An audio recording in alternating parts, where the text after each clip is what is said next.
One.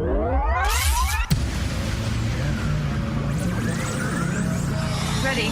Just relax and enjoy the ride. In crowd, 815, in crowd, 815, in crowd, 815, in crowd, 815, 815.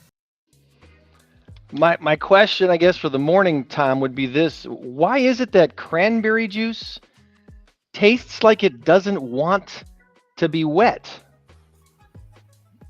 I'm Greg. He's Tom. It's your Saturday morning State Line show on this third day of February, the year 2024, the latest it has ever been. In the history of mankind. And you made it. Happy Congratulations. day after Groundhog Day. Hey, how was your Groundhog Day? Very special holiday, especially in I Northern didn't see Illinois. my shadow, so that's a good thing, right? Now, Puxatawny Phil, the more famous of the groundhogs, they say, said no shadow, so early spring. I think Woodstock Willie agreed, if I heard correctly. How about Sun Prairie Jimmy? Sun Prairie Jimmy, yeah, I did. I'm not sure any of them saw their shadows at all yesterday. It was pretty cloudy throughout the Midwest, right? So early How about spring. New Milford Nate? By the way, Sun Prairie Jimmy is a real one. That's Sun Prairie, Wisconsin. It is a real one. It is. But a I don't real know one. about New Milford Nate. I don't know. Are there any groundhogs in the area? There's got to be. I'm sure there is. They just resemble skunks. Yeah. So we had a neighborhood skunk for a while. I haven't seen it for a long time. I think the cats took care of it. Our neighborhood, a couple of random Really? stray cats, I think, said, "Get out of here. This is our territory." So Okay, I was going to say, because if they kill them, they're going to smell like skunk, and you're going to have to give them a bath in tomato juice or something. Eesh, I don't know about what we want to do about that. Anyway, we've got a special guest that we're looking to bring on here in just a little bit. But before we get to that, we got to do this.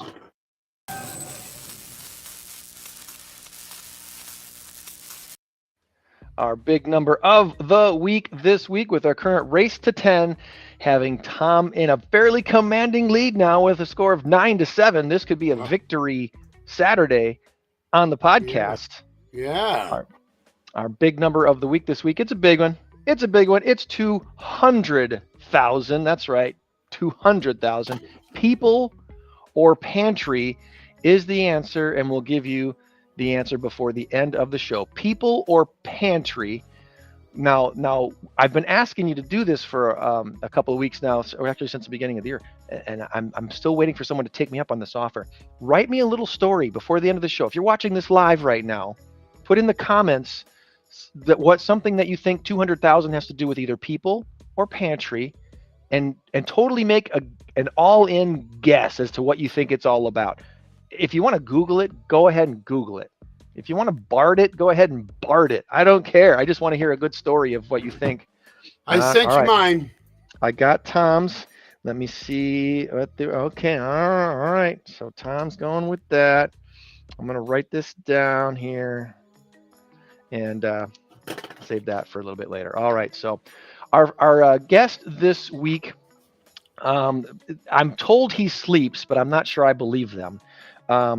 Kevin Polky is the founder of KP Counseling, which is the largest counseling agency in Northern Illinois. He's also the executive director of Red Oak Counseling, which is the second largest counseling agency in the Milwaukee, Wisconsin region. Vice president of clinical and cultural development over at Refresh Mental Health. And he founded Four Corners Wellness. And probably what we're going to talk about the most today is SOS. Kevin founded and is the president of Shatter Our Silence. And I actually have a graphic here to bring him in on, if this will work. There we go. Look at that. We're going to fill up the screen with the Shatter Our Silence logo. Good morning to you, Kevin Polky. How you doing, buddy? Hey, good morning, Greg. Good morning, Tom. Good morning, Kevin. Good to talk to you again. Yeah, good seeing you guys. Now, we're going to get into the SOS here in just a second, but are you a Rockford native? Did you grow up and go to high school and all the stuff here in Rockford? Yep. Born at Swedish American Hospital, now UW Swedes, and Same with me. for the first few years I was in Rockford City proper, and then we moved to McChesney Park, and then I graduated from Harlem High School, and then went to Rock All Valley right. College. Yep. All right. So you are an 815 guy. And haven't gone anywhere. Even I tried to check out a couple places, but I chose to come back, and I'm grateful that I did. Awesome. Husband, father, probably won't be too long, and you just might be a granddad like me. Yep. I have my wife and I have been together we'll be married 30 years. Diane and I, she's a Rockfordian as well, and then we have 2 young adult children. My oldest is Caleb, and he's married, and then my daughter Sierra, who you know very well because of all the theater that that Sierra has done with your kids, as well as yourself. She's 25 and just got married just recently. Yes. 2 exceptional human beings. I love.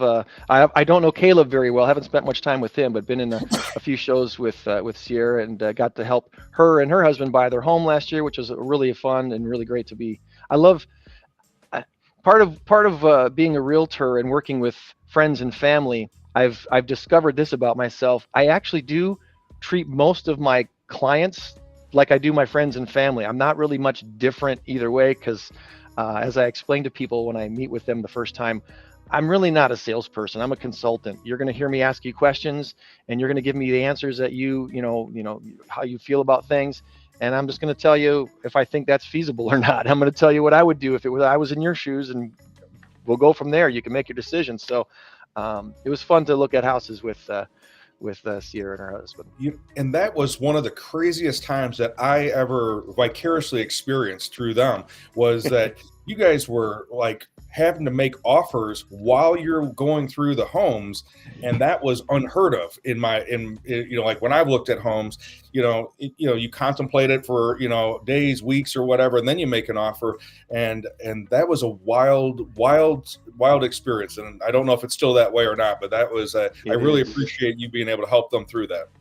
The truth be told, it's probably going to be that way for the next few years, because the inventory is still so low and there's still plenty of buyers. So we're in this weird stage where we kind of wonder where the exit is, where the next market shift truly is. And it's been a ride, but we got them in a house. They're fixing it up. They're doing their thing. So that's very cool. Looks awesome now. Yeah, looks awesome.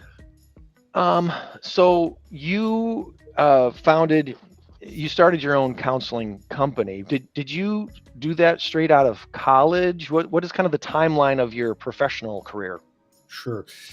So when I graduated from Illinois State in '90, I came back to Rockford and worked in juvenile corrections for about a year. And then from there, I ended up working at a psychiatric hospital here in town, Oakwood Hospital. Worked there until '94. But during that time period, I went back to school at University of Illinois to get my master's in social work, specialized in school social work, and that brought me back to Harlem, and worked in their special ed department, as well as had an opportunity to coach football and be their strength conditioning coach. In 96, I got a part-time opportunity to do some clinical work. And that's when I first started doing clinical work at night, when I was working during the day as a social worker. And then in 2001 is when I opened up KP Counseling. So KP has been going around since May of 2001. And it was just me hoping that it would be okay. And we'd be able to support Diane and then the small kids, the 3 and 5. And now we have 3 locations in the Rockford area, 1 in Huntley, soon to be rebranding some area down in Carbondale, a location in Carbondale, and 3 locations in the Chicagoland area. Awesome. I got a feeling when you started this, you probably never even fathomed the idea of expanding into multiple locations. Obviously, mental health awareness and the needs for mental health professionals has increased exponentially these last 20 years. Am I hitting the right nail here with the hammer? Yeah, 100%. I mean, when I first opened up KP, I was, from what I understand, I was the first non-prescriber, non-physician to open up what came to be a group practice. I was hoping, just that it would, not fail in the first year, like so many businesses unfortunately do. And but I was fortunate enough that I had some a good following, and because of the work that I had done at Harlem, a lot of people seeking out that idea. I think probably the main thing that we wanted to try to get a message across about breaking the stigma around receiving counseling, improving your mental health, was this idea that very seldom do we have someone coming in that we think has a mental illness. We just have ordinary people coming in who just are struggling with something. And so we just want to help someone wherever they're at to get to wherever they want to go. And that's really the mindset of just ordinary people just trying to help somebody with the obstacles that they have in their life. Yeah. I think Tom and I can both agree, especially over these last 4 years, that any stigma over getting counseling or therapy of any type, it's pretty much out the window. It's a rare day to hear anybody, kind of give you the side eye about, ooh, this person's getting counseling or therapy from somebody. I haven't seen that in years.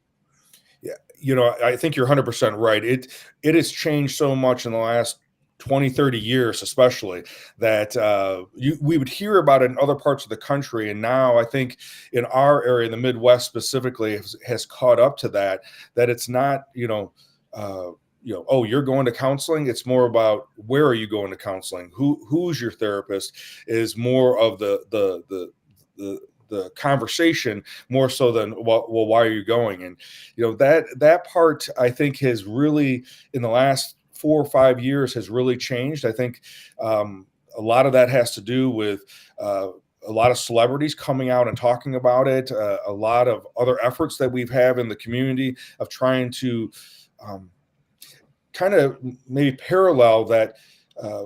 My background is as a competitive athlete, and back in the early 80s, the average person didn't go to the gym, and now we have everybody has some experience with exercising, even if it's just walking the bike path, and now it's similar. We're moving in that direction regarding mental health as well. Very true. Very true. Is there something that you can pinpoint in your past that kind of ignited your passion to get involved in counseling in the first place? Was there something that happened maybe in your teen years or in college, or something that you're like, I see myself helping people and helping counsel people through tough times in the future? Was there anything like that? I think it kind of, when I think back about it, it probably goes back to when I was an athlete. And not only was it the coaches that I had in middle school and high school, but specifically when I was working this gym is now closed, but I was working out at Champions Gym in Rockford, or at that time in McChesney Park. And the guys that were 5-10 years older, they brought me under their wing. They mentored me, they guided me, and that had a lot to do with the success that I had, winning some teenage competitions.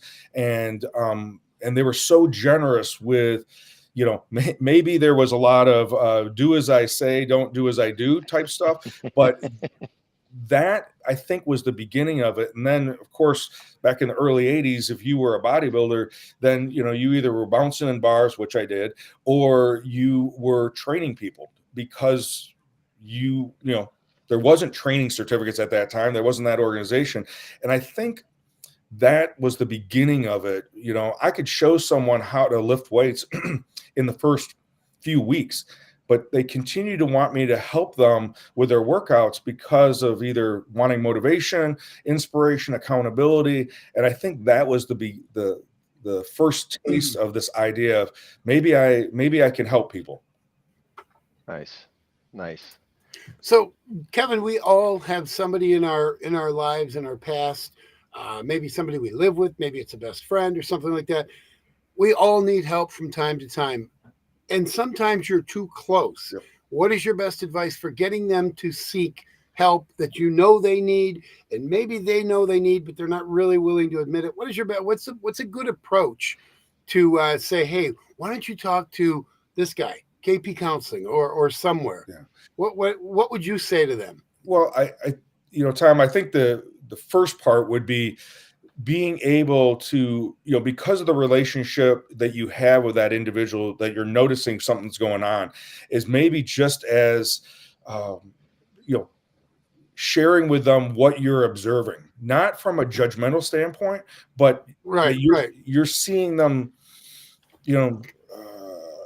seeing them not where they were 6 weeks ago, or something's different. And as much as you're sharing your observation, you can also be asking, Tom, what's going on? You don't seem to be as energetic as normal. What's so you're coming at it from a perspective of caring, but also curiosity, which then allows people, if nothing else, it allows them to feel hopefully seen and then heard. And then at some point they may go, what, I need to do something. And then we can go, okay, I know of this person who went and got help here, or I know of this organization over here. I've heard about this. Let's take a look at it. Or, I saw when, in my case, I saw Kevin post something on Facebook about this. So let's see what his website looks like. So that may be a way of kind of bridging that gap, because when we're in that most vulnerable spot, when we have some kind of thing going on, or at least for me, I have all this noise in my head that tells me, don't expose yourself anymore. There's shame that's tied to the secrets, because I feel like there's something wrong with me, even if other people don't think it that way. They just see something that is not what my normal is. And that shame has a tendency for me to want to go inward and not be vulnerable. That's why we might need some assistance to make that call, or look at the website, or whatever it is. Well, there's a trust factor involved. Somebody's not going to open up to you if they don't trust you. And then I think in my opinion, I think there's another tier where it's, I have this pride where I don't want you to see my vulnerable side. So it's almost a double whammy. And I share this because I had this with my brother, who was in serious need of help for most of his life. He found Jesus 10 years before he passed away. He became a good man, a decent human being, but he still needed counseling. And I still could never really help him because he didn't seem to want that kind of help. And that was the crux of my question. I'm just looking for advice if I ever run into something like that again, how to break through those walls. And I know it's tough. It's difficult. Well, I think, Tom, one, there's a great lead in right there, that what you just shared about with your brother, right? And maybe, if a situation came like that again, it could be even, go back and referring to this conversation, or if you've ever, or, someone that's close to you experienced the benefits of some type of personal growth or development or formalized counseling, that almost is always the strongest testimony. It's almost always the strongest suggestion, is that this is what I did and this is how it helped me. It may or may not help you that way, but you're showing them a pathway. That's how you're breaking the stigma, because you're now talking about something that sometimes it's the hardest thing to talk about, even though it's definitely more acceptable today. When we're in that vulnerable spot, when we're hurting, it is the last thing we want to do is expose, that wound, or that thing that's causing us that pain. Well, it's really interesting. You're an athlete. I'm an athlete. Greg, I don't know if you were an athlete. I played sports most of my life, and sports is always that real good doorway, that real good opening. And I've seen commercials lately where a couple of gals are talking, and they're both in the Army. They former Army, and they're at a physical fitness place, whatever. And they started talking, and that broke the conversation, that broke the barrier. And they started talking about better health or something along those lines. Yep. And I thought that was kind of good. They were using that as the inroad. So kind of along those lines, I think that's what you're suggesting. We talk about this, with Shatter Our Silence and other aspects of it, is that, art, different forms of art and different forms of sport, they are a metaphor for life. I was fortunate enough to win a national championship when I was a teenager, Teenage Mr. USA. What I learned on the way to that day was much more valuable for me going into the future than the day that I won the show or the pieces of plastic trophies that are underneath my basement stairs. I mean, those were the lessons that I then needed to use to become a counselor, to reinvent myself from an athlete to, going into another facet of my life, and being able to see, those athletes on stage or 4 years ago, Simone Biles, being able to have the courage for her to share what she shared with the world. And now she's coming back, and now she's even going to be a stronger testimony for that part of her story. And so I think all those things are opportunities to give other people permission to do the same thing. Yeah, absolutely. Absolutely. I think where I've found myself in these last few years, when I'm encountering people who you can tell are struggling with something, I know the self-talk demons I deal with myself and how bad they can be to me and how nasty. And I had a good father. I had good parents that actually talked me up and treated me well. And I think, well, these poor folks who didn't have that, I can't imagine what the demons are screaming in their ears. Mm-hmm. Yeah. It's just horrible. I think Tom hit on an important point, though, that a lot of times for people to get help, they need to find that stranger, that someone that's not too close to the situation. Do you find that, Kevin, is it more because do you feel more vulnerable talking to a professional that you don't know very well, because you have to go deep and actually explain things to them because they don't know you personally? Is that kind of where that path goes? Well, I think it's a combination of things, right? Number one, part of as a licensed social worker, licensed counselors, we have a code of ethics that says that we are not to work with in a professional therapeutic sense with someone that isn't within our family or in our closest friend circle.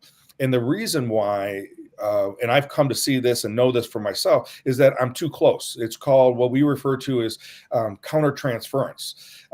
There is going to be things that I may not be able to be completely objective about when I'm working with someone if I have too much invested in the outcome.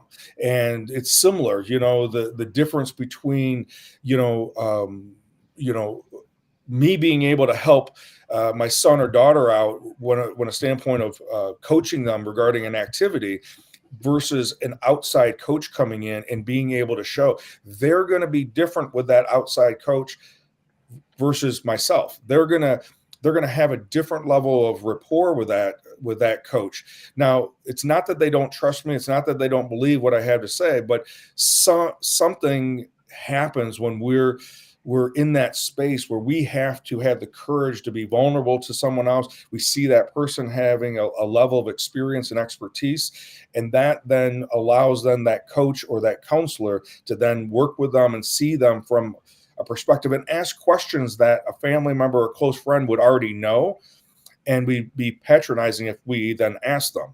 So it's a combination of a handful of different things that I think, and when we're able to match up with someone that is a good fit for us, then there's just something that happens. It's like we talk about as athletes, it ends up being like this flow or this runner's high. And from a spiritual standpoint, that's when I believe then God is in that space, and then God is working through the coach or the therapist and helping the person go where they need to go.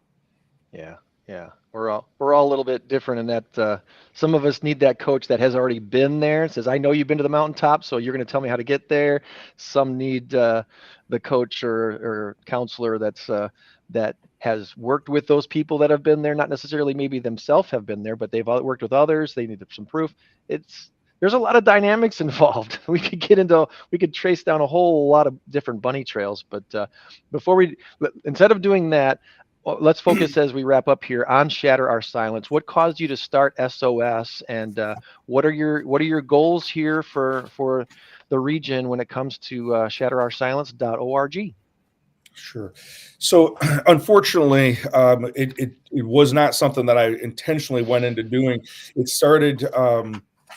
It started in 2012. I got a phone call that someone, a sophomore high school at Rockford Christian, had died from suicide, and I helped out with the postvention with the students and the staff. And then in 2014, I got a call that another individual from the same graduating class of 100 died from Rockford Christian. And then in October of 2015, got another call that the third of 100 from the class of 2014 at Rockford Christian died. My son happened to be also in that graduating class, and that's when I recognized I needed to do something more than just providing counseling for the community. Didn't know for sure what that was. I reached out to a handful of individuals, and we thought we were just going to just do an awareness night at Rockford University, and we had all the seats filled. It was an awesome experience and I partnered with a marketing company called Thinker Venture, and we came up with a concept of how we need to shatter all of our fears, stigma, all of our silence around the factors that lead to young adult suicide. From that date in 2016, I got a bunch of phone calls to go to schools, and then we turned it into a nonprofit. So we've been in existence since the spring of 2016. We've now reached over 25,000 high school students. Our main campaign is to be able to raise awareness of the factors that lead to young adult suicide, and then educate young adults, their significant others, and the professionals that work with them. Earlier this week, I was in Florida presenting to an organization called Uncommon Farms. They are farm families that have multi-generational businesses, and they are, moving the initiative of rural mental health. I've had the opportunity to work with the Air Force in St. Edwards Air Force Base, and work with the Navy in Florida, as well as in the state line area, working with school districts, nonprofits, and businesses of how we can shatter our silence and become educated about what we can do, so we don't have to go to another, specifically young adult funeral as a result of suicide, or anybody's funeral as a result of suicide. Yeah. That is amazing stuff. You can't really quantify it, I don't think, the amount of lives you've saved, spared, touched.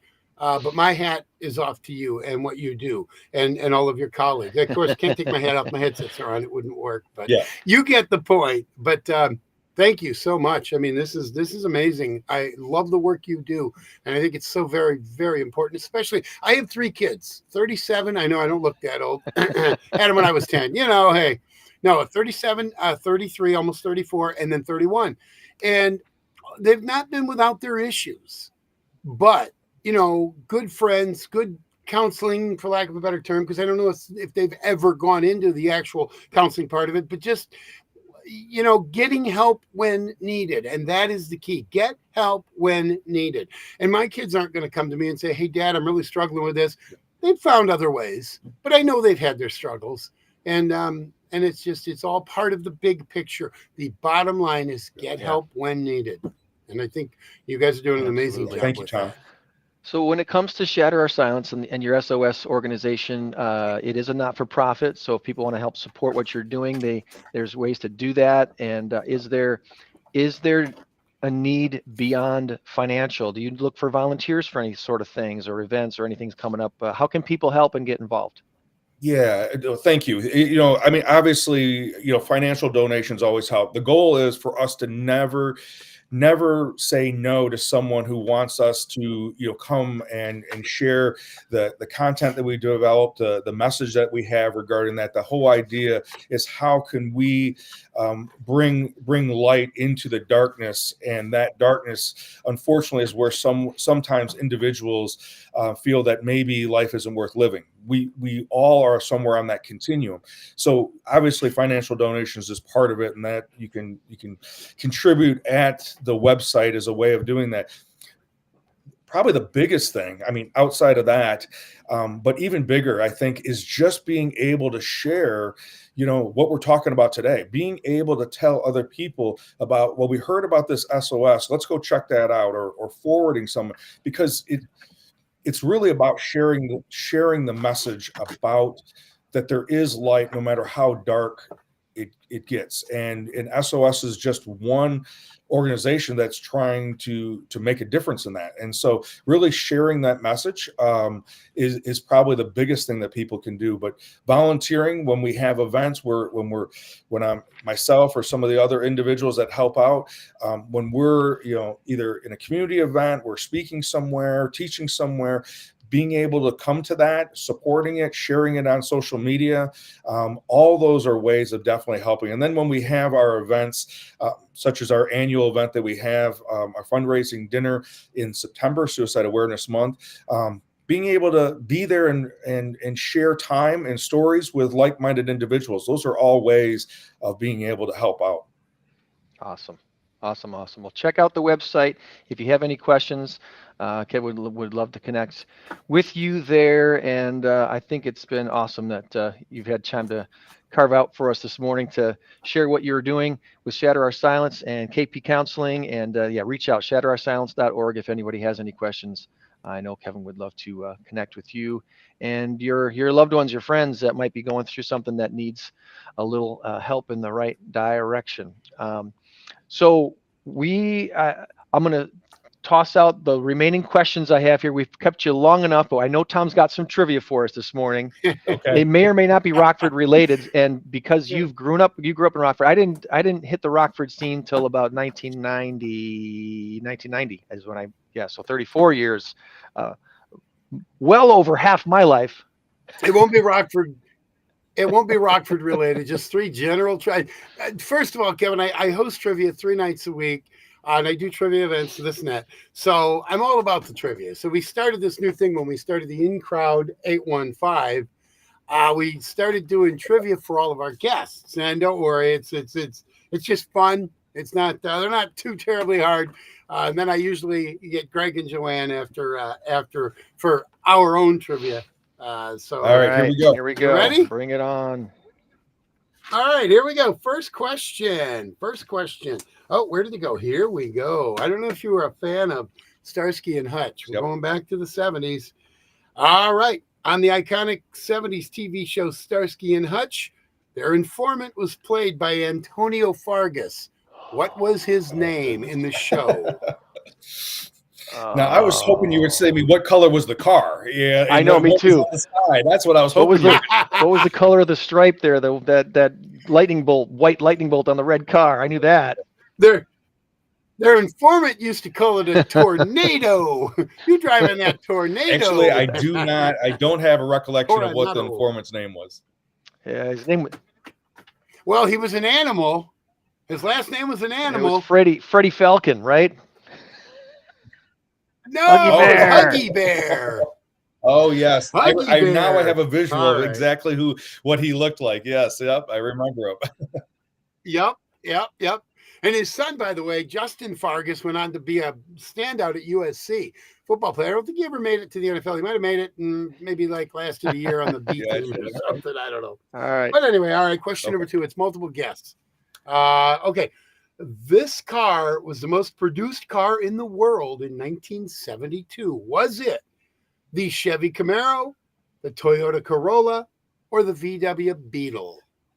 I'll ask it once again. This car was the most produced car in the world in 1972. Was it the Chevy Camaro, the Toyota Corolla, or the VW Beetle? I'm sure I liked the Camaro more than the other two, but I don't think that was the most produced car that year. That was a Yeah, cool it's a looking great car. I would agree, and I'm in my mind. I want to say Toyota because you said worldwide. I'm thinking Toyota probably is. Yep. I'm going to go with Toyota Corolla. I'm gonna go VW. It is wow, the the VW Beetle. Beetle. Wow. VW Beetle. Hey, don't. These are the not. Volkswagen was Here's the thing. The everywhere. funny thing about Yeah. trivia. It was. The funny thing about trivia is that people walk away going, God almighty, I don't know anything. You know a lot. You just don't know these random stupid questions that I'm asking. It's okay. If you were to take 100 trivia questions, you'd probably get 85 of them correct. So, and that's a really good average. So, all right, final question. Here we go. What breed of dog is Scooby-Doo? Was he a Great Dane or was he a Mastiff? Oh my gosh. Once again, what breed of dog That's a good was question. Scooby-Doo? A Great Dane or a Mastiff? Were Mastiffs even that popular when Scooby-Doo came out? Because that's what makes me think it would be a Great Dane. They were more popular in that time period, but yeah, I'm that's my guess. Great Dane. Yeah, I'm going to go with Great Dane too. Well, he was a great dog because he was There a you Great Dane. So very good. Awesome. Very Well, good. Thank you for your Congratulations. participation. We didn't get them all wrong. ShatterOurSilence.org for anyone who has any questions. Anything we didn't ask you today, Kevin, that you want to make sure to let us know about before we let you go? No, actually, I appreciate you having an opportunity for me to be on and talk about it. I probably the biggest thing I want to send off is that we're all at different times in our life are going to experience darker days. And the idea of education and awareness and being available for other people, we never know we never know when we may be a light for someone in the darkness. So there's always opportunities, to smile, open up a door, to be able to see someone. You never know where someone's at. So I just really invite people to keep that in mind. I know there's a lot of stuff going on in our own lives and our own heads, but you never know how you're going to impact someone else. So we all have an opportunity to be a light in someone's darkness. Awesome. Good deal. Thanks for the advice, Kevin. And we'll keep in touch and hopefully connect again before your event in September. Okay. Sounds good. Thank you, guys. All right. There you go. Thank you. Thank you, sir. God bless.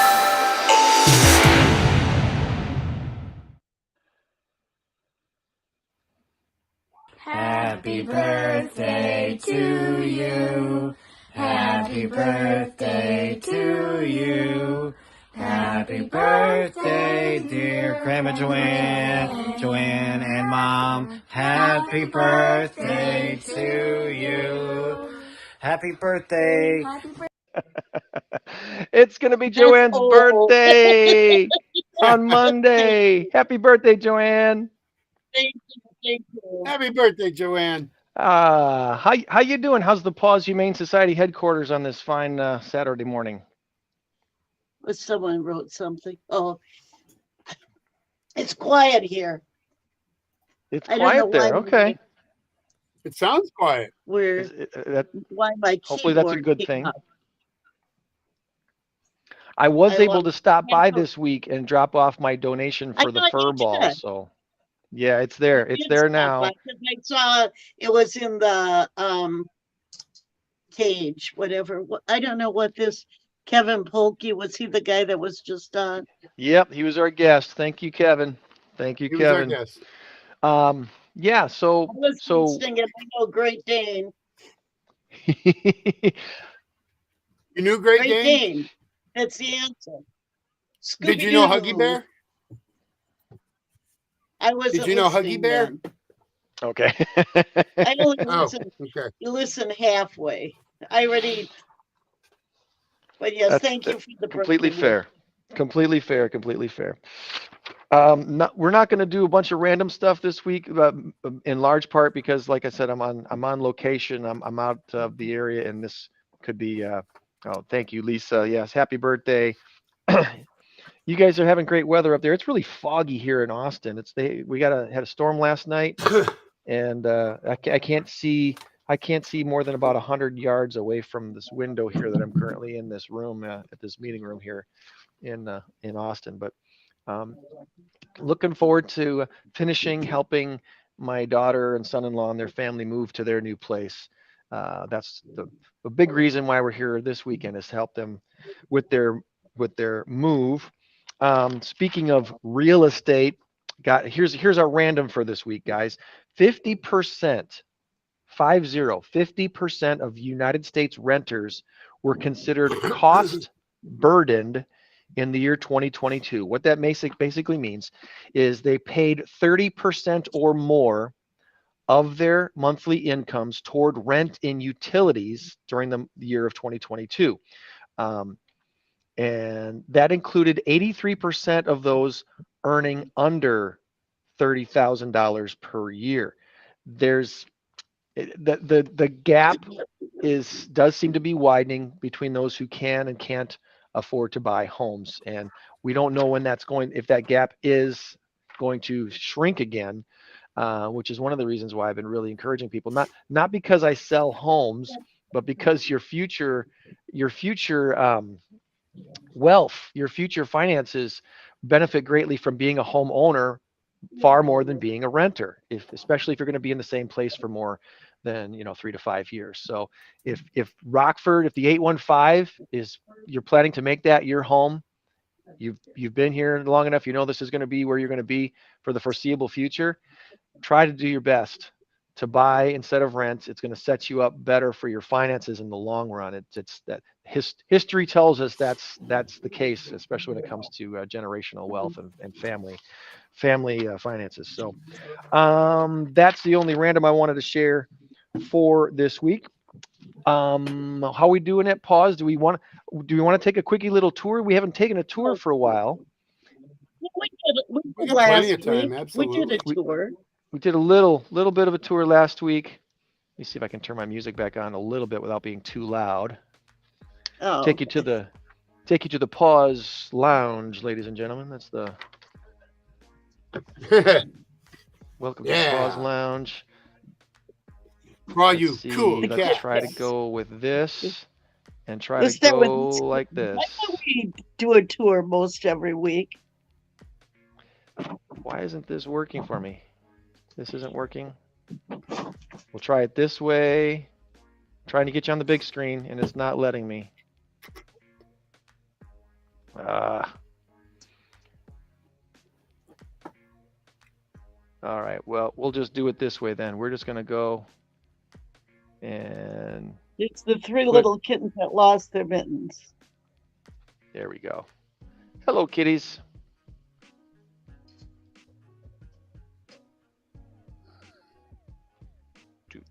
These guys already are adopted.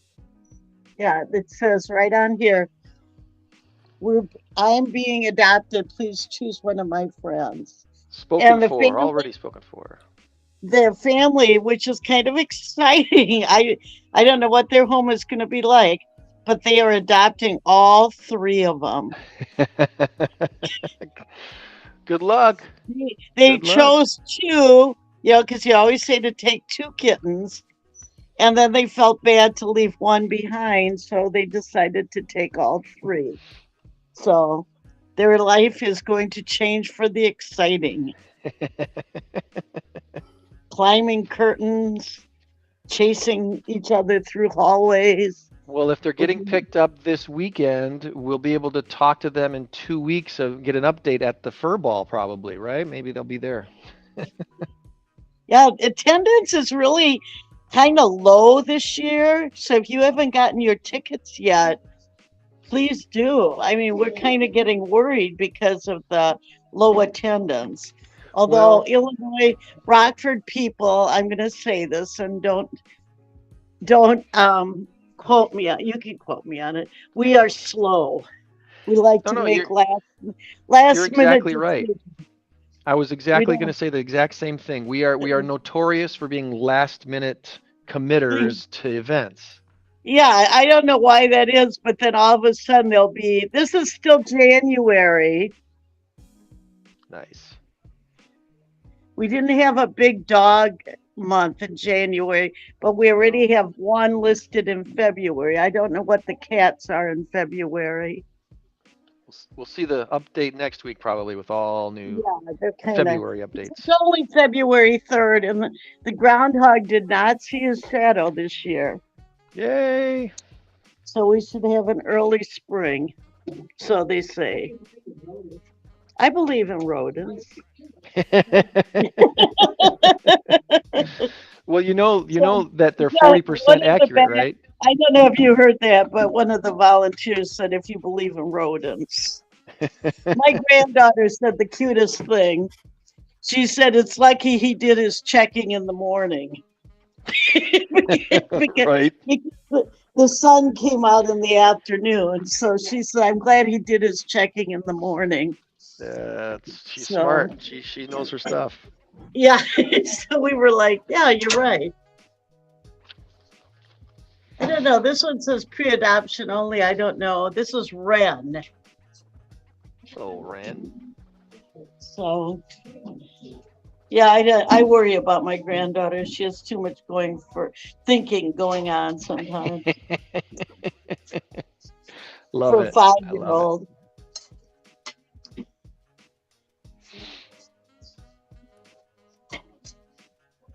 So, yep, he luckily he was out in the morning. Here's our fur ball collection. I think they're gonna Oh, finish wrapping this tomorrow. silent auctions, And items galore. there's Greg's wine rack. I got a unique wine rack for you this year. It's a little different than normal, and hopefully someone will appreciate that. They seem to put some wine in it, and it usually sells pretty good. You just got to remember this when you mount it to your wall. At least you want that middle screw to definitely be in one of your studs. You got to have that one middle screw in the stud. Otherwise, you put too many wine bottles in there, it could rip right off the wall. Ooh, we don't want that. We don't want that. There's the three little kittens grown up. They do chill eventually, most of them. Well, I've always, and we have Fluffy. That's not her name. Her name is Sophia. Sophie, and her sister. I'm sorry. Yeah. We kind of went through this one before. So here's our wall. Ooh, Greg changed me. The Wall of Fame. There we go. Look at all I don't those. know. This was Poppy and Sophie, the two I just showed you. So is this the current wall of available? A lot of what? These are the current wall of available pets? Yes, these are available. All right. Who would name their dog Yucky? Yuki? No, I'm kidding. I think Yuki got adopted. I know. Yeah, Yuki they must have not taken, because Yuki is the first dog in February. Yuki and Lord Chadwick. It's kind of nice to be able to see everyone.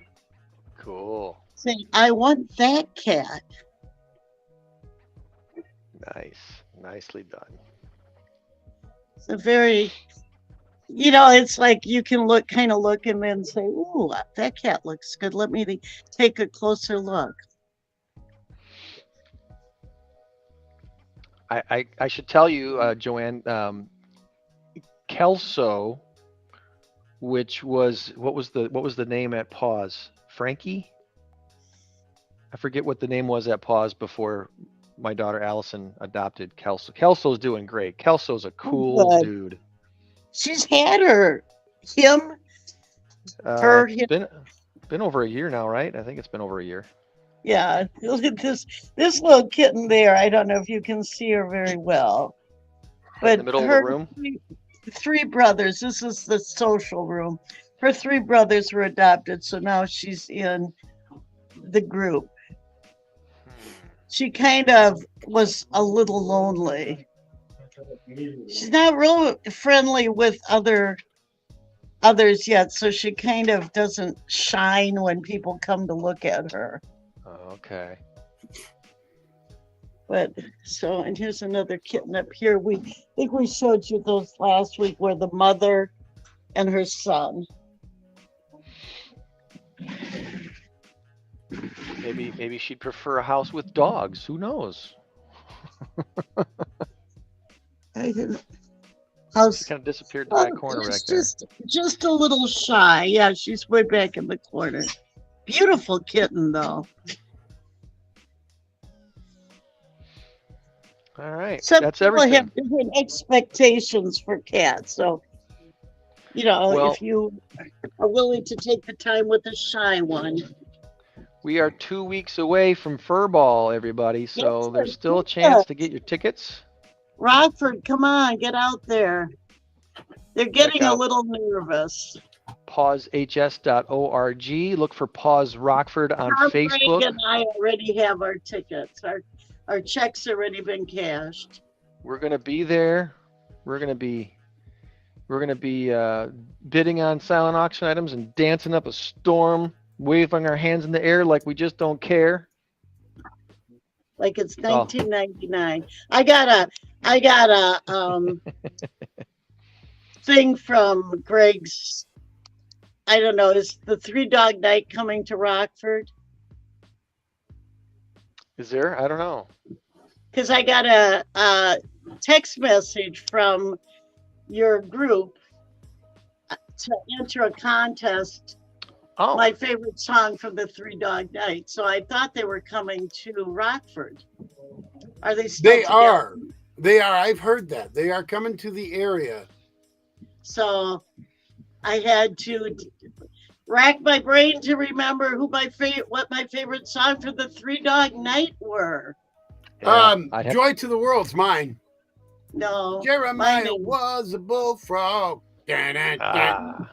Was Now a we're gonna good get friend kicked of out mine. Did you have a different song, Joanne? Yeah, mine was. It's just an old-fashioned love song. Just Good an song, too. old-fashioned love song. Yeah, I might like that one a little better than the Joy to the World song. Just as No, a Joy to the song. World's my favorite.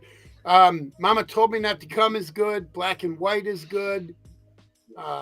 Did you get the text There's so message? many of them. I Did must you have get the missed that text one. message? Eli's coming. That's a good one. So I'm in the running for free tickets. So I'll have to find a date. All right. Best of luck to you. All right, Greg, let's flip a coin here. I actually have a couple of their albums. Albums. She's got some albums. Album. Are we doing any further trivia, Tom, or are we going straight to big number of the week? Oh, we got some Album, trivia. not They worked so trivia. very hard grabbing this off the floor. All right, let's see if we can. You ready? Trivia. We'll put on the I've got funky my background magnets. here, and before we get to a big number of the week, we got little more Tom's trivia to take care of this week. So, see how we're not keeping score between me and Joanne on this one yet, unless Tom is. I don't know if Tom's keeping a score. No, somewhere. I'm not keeping score. I'm not either. Well, what fun is that? No, he gives us a trophy every week. That's right. Oh, That's right. I don't have my trophy. I don't know what happened to it. Oh, Dang it. Oh, well. We're going to have to fake it this week. I don't know what the heck We got some happened to new all my backgrounds to trivia play with stuff. too. I won already. Anyway. All right, whenever you guys are ready. All right, bring it on. I've got my brain power cranberry juice is going this morning, so I'm ready. Brain power cranberry juice. All right. All right. Here we go. Very first one is a science question or a kind of a medical question. If you are going to the doctor for the Ishihara test, and it's spelled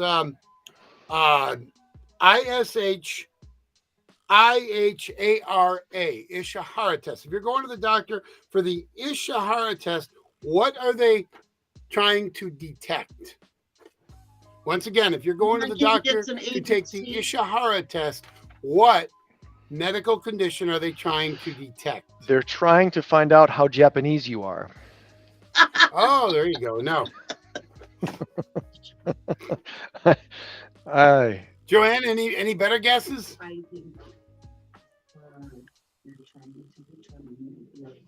Joanne's getting help.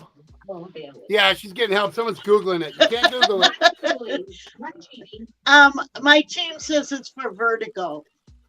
Vertigo. It is not. It is for color blindness. Ooh.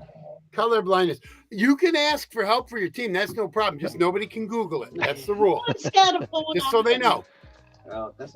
Just so they know. All All right. right. All right. Here we go. I hope I didn't ask this one last week. I know I asked one similar. How many U.S. state capitals begin with the letter D? I thought we did Is that it last 3 week. or 4? D. We did that one last week? Oh, you did B. No, we did B last week. Now Yeah, we did B. D. You know, Joanne, we should have known better and studied on this. And that he did it twice in a row. But I know. Third time's not a charm. Ne- So go next ahead and week we're study gonna it. look for We'll all do it the- next week. Once again, how many U.S. state capitals begin with the letter D? D as in dog. I'm gonna go with 4. Is it 3 or is it 4? I'm giving you a multiple guess here. I was gonna guess 1, so I'm gonna go with 3. What do you say, Joanne? 4. It is 3. It is Dover, Dover. Denver, and Des Moines. Des Moines, Iowa's a capital. Okay, all right. Yep. You All got right. it. Final question. Replacing the old Rockford High School, what year did East and West open up in Rockford? What year? No help Wow, from me. that had to No be help. a long time ago. I will give you. You know what? I'll give you multiple choice if you want them. Well, how about this? They opened. How about at least get the decade right? Because you know, I'm gonna say the 1930s, but to guess a year I'd be off. I don't know. All right. And what do you say, Joanne? Well, I'm gonna go 1925. Oh, wait. You said what year the East and West open? Replacing. Yes. Okay, no. That would be the early 60s. I'm gonna go with the 60s. I'm sorry, I was thinking actual Rockford High School. No, Oh. 60s. Well, Rockford High School closed in 1940, the same year East and West opened. Oh, 1940. okay. Good. That's a good There you trivia go. question though. 1940. Yeah, and the Rockford Board of Education building for a number of years, up until about 10 years ago when they tore it down, was the old Rockford High School building, built in the late 1800s, I believe. Wow. I want to say like 1885, 1890. Very old, creaky building. Do you And remember when I worked for the district, my office was down there. what street So- was the old Rockford High School on? The first one there. Oh boy, what street was it? It was just off of Madison. It was on Madison. So it was It downtown. was on Madison Street. I was south of State. Gotcha. It was on Madison Street. All right. Well, so we're not completely knowledgeable of all things Rockford, but now we're more Yeah. smarter. Well, you got 1 point. Yeah. All right. Let's try this. How about?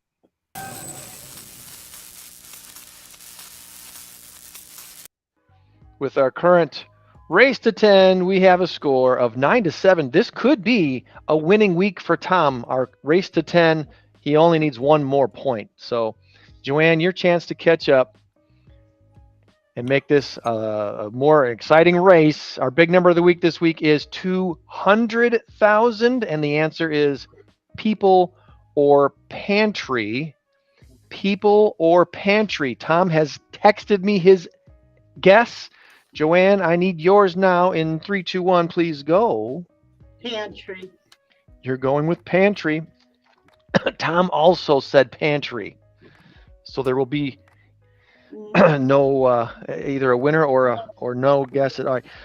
Have you? Point. It's possible. It's possible. The Alcor Life Extension Foundation is in Scottsdale, Arizona. Have you heard of the Alcor? ALCOR, Alcor Life Extension Foundation before? I have not. Well, the Alcor Life Extension Foundation, they have 225 frozen people plus some pets, kind of in a Han Solo-ish type of a thing going on there. To try, that's what do they call it? Cryogenically frozen. Cryogenically frozen. Cryogenically, yeah. So the process that they use is kind of like, it's kind of Han Solo-ish. Blood is swapped out for a chemical that preserves the organs. The corpse is basically injected with something that's essentially antifreeze. And then the body is cooled to negative 321 degrees Fahrenheit and stored in a tank called a DEWAR, DEWAR. It's full of liquid nitrogen, and it'll stay there until science finds a way to revive it. Guess what the cost is to do this to your body, Tom and Joanne? I'm going to go $200,000. $200,000 for the whole body if you want to do the whole body. It's only 80 grand though if you just want to save your brain. Huh. Wow. No, if I'm a multi-billionaire, and I would absolutely do that. Absolutely. And then come back 15, 20 years from now and still have your billions. Why not? Well, 1967 was the year the first person was cryogenically frozen. His name is James Bedford. 1967. He was 73 years old at the time. He's still frozen. I don't know how to ask this. Do they die before they're frozen, or are they frozen before death? That's a good question. I'm assuming they just recently passed and they freeze their body to revive them. Okay. He had terminal cancer. He became the first person to be cryogenically frozen, and he's still there at Alcor, awaiting for science to figure out how to revive someone from the frozen state that he's in. The pantry story is almost as outrageous. A woman in Hungary got trapped inside her pantry, and she was there for weeks. Trapped in her pantry in her house. She survived on bottled fruit and tomato juice. She says she accidentally pulled the door handle off the pantry and became locked inside. Neighbors finally heard her cry for help. Firefighters responded to free her. She was in good health, but she had lost a few pounds. Go figure. So, well, if you're going to be locked somewhere, your pantry would probably be the best place to be locked. That's right. Right? But they said weeks. She must have been there for a few weeks, living on tomato juice. She needs friends. But go in there with a can opener. She needs friends that come over and play cards once a week or something. So unreal. Absolutely. It's kind of sad that no one looked her up. Well, let this be a lesson to everybody. Make sure you have a weekly thing at least on your schedule that people expect you to be at.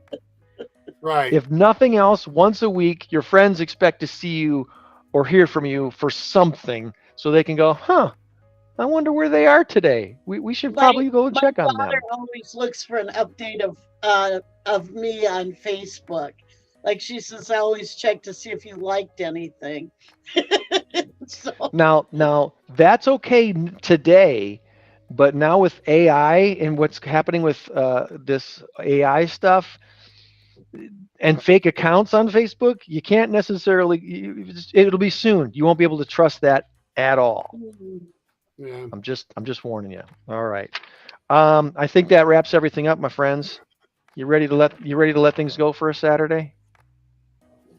Thank you. Not me. We got some football. Tom wants to talk some football, so we're going to do a little overtime with Tom in just a minute. But remember, you change the world when you help one person. So be a blessing to someone this week. We'll try to do the same. Meet you back here next week for another edition of the In Crowd 815 podcast. Joanne, thanks so much. We'll see you next week. Bye bye. Bye bye. Bye, Joanne. 5, 4, 3, 2, 1.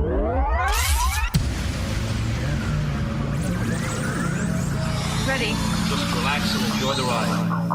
In crowd, 815, in crowd, 815, in crowd, 815, in crowd, 815, 815.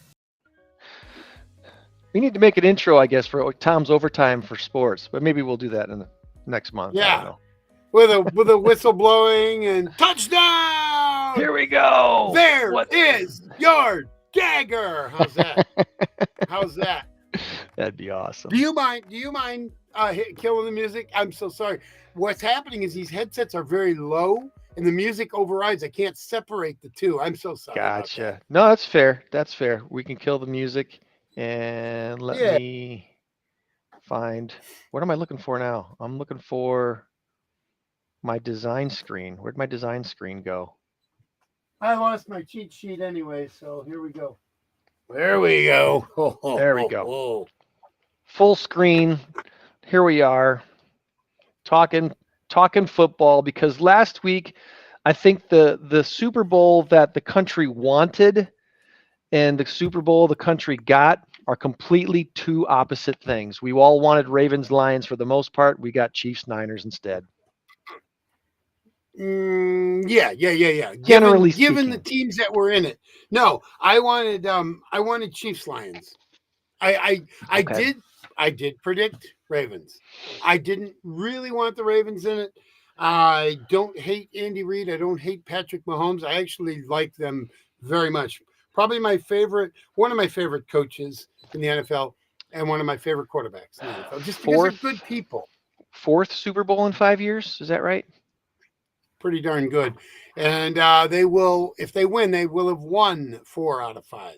That, my friends, is called a dynasty. Mm-hmm. Yeah. All right, I predicted Baltimore would win 27-16. I didn't think the Chiefs would be able to stop Lamar Jackson.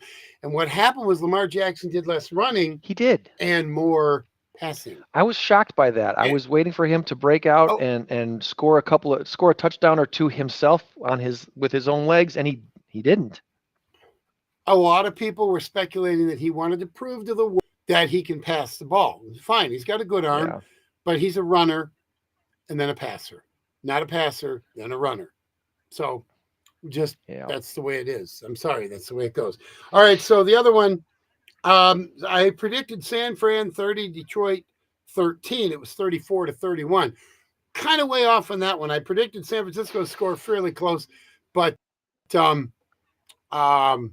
they did win. Detroit impressed me, especially in the first half. But I'm telling you, you're up 24-7. You're up by. It's looking good. Was it 24-7? No, it was 24-10 because it was 21. I'm really struggling to. I think it was 24-7. They were up by 3 scores. Is that correct? I think it was. And then it was 24-10 because San Francisco got the ball first and came down and kicked the field goal. Now you're up 24-10, 14-point lead. You go back down. You've got a golden opportunity to go up 3 scores. And by this time, it was nearing the end of the third quarter. You could have went up 3 scores. Forget about 17 points. It's not about the points. It's about you figure the average NFL team is going to get 4 to 6 possessions in a half. So at the very least, San Francisco had already used one of them. They may be lucky to have 5 possessions left. Probably 4. Let's just say they would have probably got 4 possessions left. And if Detroit goes down and kicks a field goal, they're up 3 possessions. Detroit or San Francisco would have to score on all 4 to win the game. Well, 3 to win the game, or at least tie the game. And then if they tie it, they could still have to score again. The math didn't work out, but Dan Campbell says, we're gonna run the ball. We're gonna go for it. I know it's 4th and 4 due to a couple sacks, but we're gonna do what we can. He was going for the dagger. He wanted the dagger, and he went for it, and he dropped it. That wouldn't have been the dagger. The dagger would have been that field goal. Well, that's the thing. That you took. Yeah, in hindsight, I think he's right. And it didn't work. It's been in a Super Bowl. Now, granted, it's been about 6 or 8 years. No, it's been a couple of years since they were in because they lost to Kansas City 3 years ago, I believe, because they beat Green Bay in the NFC Championship game. So 3 years ago, they were in the Super Bowl. So the majority of that team has Super Bowl. What's the word? They have Super Bowl mentality. They have Super Bowl experience. So you're, wow, I couldn't believe it. I shook my head and I said the very thing I've been saying all along. Dan Campbell will make a stupid decision and will cost himself, his team, the game. And he did that. Yeah. Yep. So Yeah, right. It doesn't flip very well. Anyway, so and it really upsets me because Green Bay, and I'm not a homer. You know I'm not a homer. Green Bay should have won that game. We were up, and all we had to do was make the field goal that Matt LaFleur decided to take. We would have been up 27-17. yeah. That was 2 scores. Yeah. That would have been with probably about enough. 4 or 5 minutes left. And a good defense that really was hungry and wanted it. I really believe that missed field goal is what lost us the game. So Yeah. we then win that game. We go into Detroit, and I'm sorry, Dan Campbell is Dan Campbell. I do believe we would have won that game. This and should I be a think we'd be in the Packers Chiefs Super Bowl. Yeah. Mm-hmm. I thought And we I were going to get a challenge anybody rematch. to disagree with me. You I can thought we were disagree going to all get a you want, and rematch that's of fine. Super Bowl 1 and Super Bowl 50, and that got derailed also. And yeah, so here we are. Here we are. Chiefs Niners. So Chiefs Niners should be fairly evenly matched. I think we should have a good game. But the Chiefs I think are just rolling. I think they're going to get it done again. Yep. 30-21. You're going 30 That's my to prediction. 21. Chiefs. I 30-21. Write it down. I haven't even thought of a score yet for Super Sunday, a week from tomorrow. Here's the reason I say that. 30 points, because they're probably going to get a couple of field goals, maybe early on. So that's going to take away the one. Maybe 31-20. I don't know. Maybe that's a better losses in the regular season this year. Wasn't a couple of them kind of blowouts? Didn't they get blown out a couple times this season? But for who? The Chiefs? The 49ers. Oh, the 49ers. Yeah, they got absolutely destroyed by Baltimore. Baltimore lit them up. Destroyed. There were 3 games in a row they lost. They were 4-0, 5-0. They were one of the unbeatens, and then all of a sudden they went on a skid and lost 3 in a row. I think they were 5-0 and then went 5-3. And then they righted the ship and came back. See, my thing is this. I'm not sold on Kyle Shanahan. I told you this last week. Mm-hmm. Kyle Shanahan gets quarterbacks injured. Every quarterback he's ever had in San Francisco has gotten injured. Brock Purdy last year. RG3 when they were in Washington with his dad. It was Mike Shanahan and Kyle Shanahan was the offensive coordinator. They basically ruined RG3's career. They put him back out there in the second half with a knee injury, and he blew it out some more, and he was done. He never was the same after that. He came back after rehab for a year, didn't play very well, and retired. Now he's in broadcasting and quite good at it. And he was also, Kyle Shanahan was also the offensive coordinator in the biggest colossal flop of all time when the Atlanta Falcons were up 28-3 against Tom Brady in the third quarter, and I mean late in the third quarter. And they allowed them because of the offensive play calling. We're going to go ahead and throw it, and we're going to go ahead and miss, and we're going to get sacked because Matt Ryan is back trying to find an open receiver. Took them out of field goal range. They had to punt. They get the ball back, and they run it down their throat. And now there's 8.5 minutes left, and now they're down 28-10. I'm sorry, 28-11 because they went for it. And then it was 28-18. And then anyway, what a fiasco! 25 points, I believe it was. That they were I guess down what I'm leaning 28-3. toward then is I think because Andy Reid is just excellent. He is an excellent coach, and I think he goes back to that Ravens game, and he kind of devises a Chiefs game plan that resembles that somewhat, and this could turn into a blowout Super Bowl where the Chiefs double up or more on the 49ers. It turns into some kind of 40-20 type of a score. Yeah. Maybe even 42-17, something like that. Yeah, I don't know about that. I mean, I yes, but I think San Francisco's defense is really good. I think they will somewhat limit the Chiefs, but remember, the Deebo Samuel was out, George Kittle was out. And who else was out? There was somebody else out. I think it was Trent Williams. They're the best guard in the world, or left tackle in the world. And then they had somebody else out on defense, and I can't remember who. They had some injuries. So that was what led to the 3-game losing streak. But every team has injuries. Green Bay had a ton of injuries this year, and look how far they went. So if the Chiefs win, you're probably looking at a Mahomes repeat as MVP. No, MVP's already probably been decided, and it's going to be Lamar Jackson. They probably will announce it this I mean week. the Super Bowl MVP. I'm sorry. I'm sorry. Not the league. League MVP, Lamar, I think, probably has that.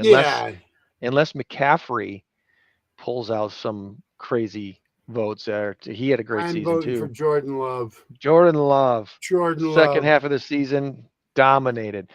18 touchdowns, 1 interception. If the 49ers win the Super Bowl, look for a defensive player to be the Super Bowl MVP, and that person, I think, would be Fred My Warner. Brother from another mother, Fred Warner. Yes. If the Niners win, the way he dominated that Packer game made me see him in a whole different light. So I'm like, wow, I knew he was good, but wow, he was everywhere. I agree with you 100%. You're correct. But I'm not sure anybody on San Francisco's side of the ball, offense or defense, dominated the game. Even Christian McCaffrey, everybody said, well, he scored 2 touchdowns. Yes, he did. But so what? One of them was a 6-yard run after they had already gotten the ball back, when Green Bay should have run the clock out. Had you been up by 10 points, it changes the entire game plan. You don't make the throws you made. You're more conservative with your offense so as not to throw that game-ending interception, which is exactly what happened with Jordan Love. If we're up, Jordan Love doesn't throw that. If we're up and he's just trying to run out the clock or whatever, he's going to he's going to slide. He's going to run out of bounds. He's going to do whatever he has to do. If we're up, even by 3, but we were down. Yeah. We were down by 7. He had to make something happen, and it didn't work. I don't fault Jordan Love for that at all. He just tried to make a play. It turned out to be the last play of the Packers season. You learn from that, and you say, oh, that's right. It was only 2nd down, and there was 50 seconds on the clock. You throw the ball away. You say it was 2nd down. I'm pretty sure it was 3rd down. Did you? Even if it was 3rd down, you still have a down to play with. So right. You throw that away and live another day. Right. You had plenty of time left. Right. But I think that makes a difference. So if it is 2nd down, I think he does throw it away because he's got 3rd down and then 4th down. But I think he had time not on his side, and I'm pretty sure it was 3rd down, which means he only has 1 down left. And I think that's why he was thinking, I got to get something going on now, because we're not going to make 4th and 17 or 4th and 16, but 3rd and 16, I can maybe throw it a little short, maybe get 10 or 12 and then go for it. Yeah, whatever.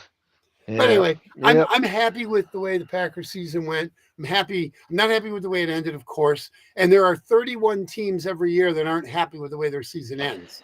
Right. 29 in baseball, so it's just the way it goes. I'm so looking forward to next year. And we asked the question at the very beginning of the season, and everybody asks it: who won the divorce? Aaron Rodgers or Matt LaFleur? Is your answer different than it was a year ago? Or let's just say it wasn't the Jets. It wasn't the Jets.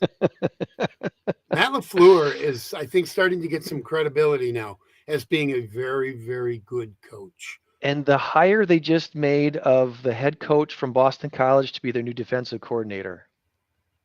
That's pretty exciting. The rumor mill says the job was first offered to the linebackers coach for the Ravens, and he turned it down because he was offered the defensive coordinator position with the Ravens. If that's true or not, doesn't really matter. The guy that they got is an aggressive defensive mind that it's going to be exciting. I heard that. A buddy of mine was telling me on Wednesday night, a fellow Packer fan, he comes up to me and he says, and I can't, Jim, what was his name? I don't remember. I can't remember his name. But he said Hafley is the guy from Boston College. Jeff Hafley, I think. It's Jeff Hafley. Jeff Hafley? Okay. He said, this guy's good. He was excited, just like what you said. He was excited. And I'm like, good.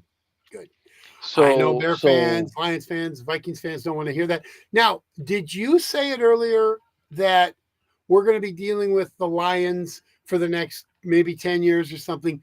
I think you did. I think it was in our pregame warm-up. yeah, yeah. The thing that I heard this week was that in the last 30 years in the conference and in the Yeah. division, the Packers really haven't had a rival because it kept going back and forth between the Vikings and Bears, who was the second best team in the NFC North. And Good point. I kind of was like, okay, I can track with that. And his point to me basically was the Lions, with all the young talent they have right now, they're going to be a force for a while. He didn't define a while, but still, probably for the next 3 to how long is how long is Goff's career going to last? For the next 3 to 7 years, we may have a strong 1-2 punch in the NFC North for a while. I think you're going to see Detroit drop off a bit.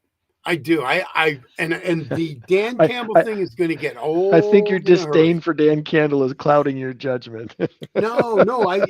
But if he's our Packer coach and he does that kind of stuff, this is the same thing that happened with Mike McCarthy. And I love Mike McCarthy, but as a coach, he gets conservative. He reads his own He was the headlines. other direction. He was the other way. He got too conservative. Yes. Campbell gets a little too risky, but I think that fits his culture in Detroit, and that's what got him there. He wanted to stick with what got him there, so I'm not too surprised by that.